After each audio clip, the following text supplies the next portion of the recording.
Meu nome é Natália, meu sobrenome é Dratia, Natália Dratia. Eu vou pegar um papelzinho Sim, anotado ok. depois pra gente não errar, tá bom? O cuidado com a grafia não é por acaso. Natália é uma pesquisadora russa da Universidade de São Petersburgo que trabalha na colaboração entre Brasil e Rússia para a identificação de lixo espacial.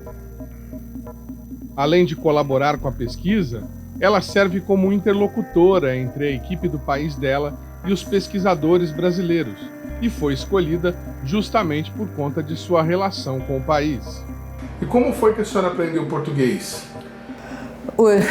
Porque eu já tinha muita colaboração com o Observatório Nacional do Brasil, que fica no Rio de Janeiro, e trabalhei lá desde 94, com idas e voltas para a Rússia, e estava estudando português. Mas... Aí aproveitou esse conhecimento do português para vir aqui trabalhar nessa colaboração. Sim, claro, porque é realmente muito importante falar português, obviamente. Assinado em 2016, o acordo com a agência espacial russa, a Roscosmos, estabeleceu a instalação de um conjunto de telescópios no Observatório Pico dos Dias. O interesse russo pela parceria com o Brasil pode ser explicado pela localização. Eles precisavam de um parceiro no hemisfério sul para mapear os objetos nos dois hemisférios, e o Brasil entrou no acordo para fazer parte do esforço mundial no sentido de fazer uma faxina no espaço ao redor da Terra. Porque esse problema já está muito grave, lixo especial, nós temos muitos detritos, já aconteceram colisões entre satélites vivos que geram ainda mais detritos, e o problema já estava muito grave. E muito bom essa colaboração, foi um acordo intergovernamental entre o governo do Brasil e o governo da Rússia, e muito importante que nós podemos monitorar durante muito tempo, durante praticamente 24 horas, porque nós temos equipamento oferecido na Rússia, na parte leste da Rússia, parte da Sibéria, e colocar aqui no hemisfério oeste, no Brasil, foi muito importante. Então, quando observações estão acabando na Rússia, aqui começa a noite e podemos fazer observações aqui. O objetivo do mapeamento é identificar possíveis colisões entre os destroços no espaço e equipamentos que estejam em funcionamento prestando serviços à comunidade mundial. O programa todo para prever essas situações perigosas, para evitar colisões. E também temos que monitorar também órbitas de satélites, porque tem gravidade da Terra, da Lua, do Sol, e muito importante que o satélite fique realmente na órbita para que ela foi lançado.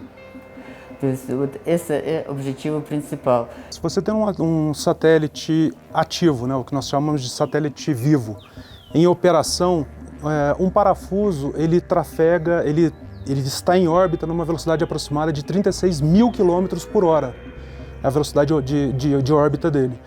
E se ele colidir com um equipamento em atividade, ele tem a capacidade de desativar, derrubar um satélite se ele entrar em colisão.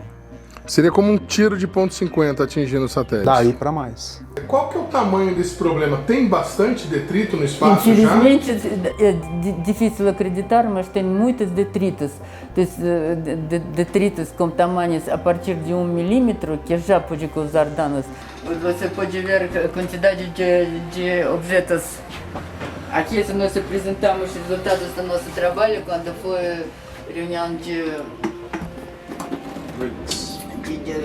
do BRICS agora? Agora sim, no final de setembro, começo de outubro no Rio de Janeiro. Essas são as estimativas, são 128 milhões de objetos com dimensão a partir de 1 milímetro a 1 centímetro, 900 mil objetos entre 1 e 10 centímetros e 34 mil objetos acima de 10 centímetros. Isso é uma estimativa levantada pela ESA, Agência Espacial Europeia. E o problema é grave e tem estação espacial internacional onde tem astronautas e às vezes já aconteceu várias vezes que tem que mudar um pouco a órbita da estação espacial para evitar colisão, porque já vidas de pessoas estão em perigo. Por causa... Aquela tela ali está mostrando o quê? Isso eu queria mostrar realmente a quantidade de detritos especiais aqui na nossa Terra. Você pode ver aqui Brasil, aqui como nós chamamos órbitas baixas, então, todos esses pontinhos vermelhos são satélites vivos em trabalhos, e pontinhos cinzas são satélites já mortos e partes de satélites, lixo especial mesmo.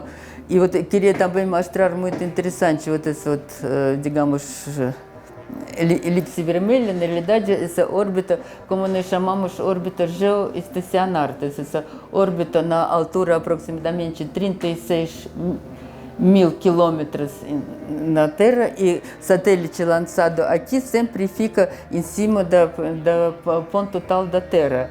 Então, que é muito importante para nós, para nossos telefones celulares, para televisão, é muito importante. E como vocês podem ver, essa órbita já quase praticamente toda ocupada. Então, tem essas regras internacionais, sempre como você pode lançar seu satélite naquela órbita. E agora, hoje em dia, já a distância média entre satélites nessa órbita é 190 quilômetros. Então, para essas velocidades enormes de quilômetros por segundo, 3, 5 quilômetros por segundo nessa órbita, essa velocidade muito alta, e você tem que sempre evitar qualquer perigo de colisão de satélites. Esse trabalho que vocês estão fazendo não serve só para o Brasil e para a Rússia? Não, esse trabalho realmente internacional. Tem esse sistema automatizado para evitar a criação e controle e evitar qualquer perigo de colisões. Então, nós mandamos, quando tem algum perigo de colisões, nós mandamos esses dados para a agência europeia. Essa sempre tem, e tem toda internacionalmente corrigida. Então, todas as órbitas são bem conhecidas, que quando você quer lançar um satélite, essas órbitas são internacionalmente, tem catálogo internacional muito importante, como todos esses, para realmente evitar qualquer perigo de colisões. E muito interessante também que essas imagens, as imagens que nós recebemos, digamos aqui como exemplo, aqui estão marcados satélites, todas essas imagens, eles também podem ser usados para fins puramente astronômicos. Então, você pode estudar estrelas variáveis, explosão de estrelas novas, isso é muito interessante. Também você tem cometas, meteoros, você pode fazer muitas pesquisas astronômicas na base dessas imagens.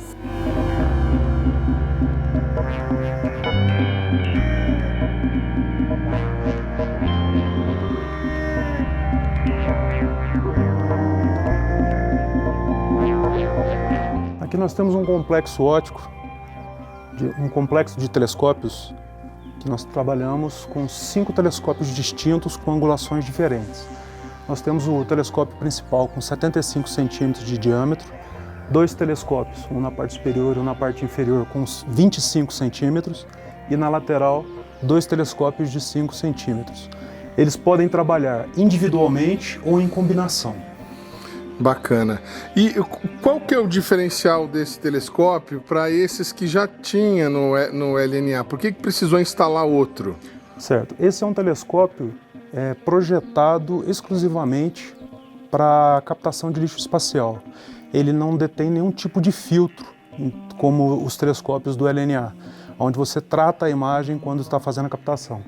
Esse telescópio ele trabalha com a imagem pura, limpa.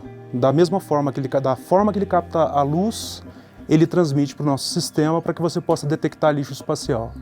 Deixa eu só rotacionar ele para que ele não bata na cúpula.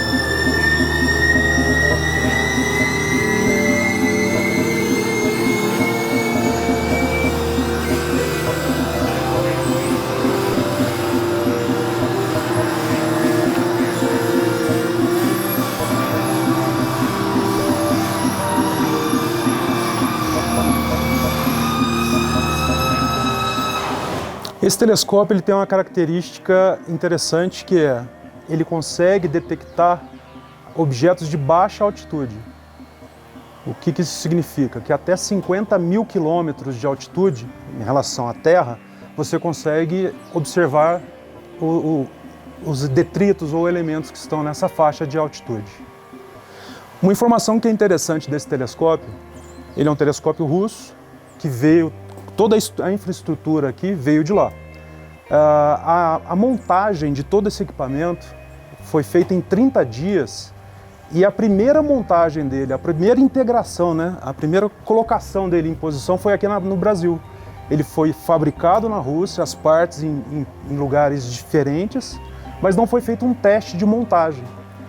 A precisão desse projeto é tão grande que, da forma que ele saiu das caixas, foi montado sem nenhum erro de montagem. Mas já havia outro anterior igual a esse?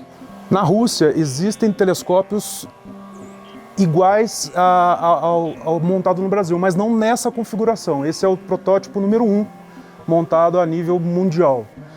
Na Rússia eles têm esses telescópios em outras configurações, mas trabalhando na configuração de um complexo óptico de 5 telescópios, esse é o primeiro.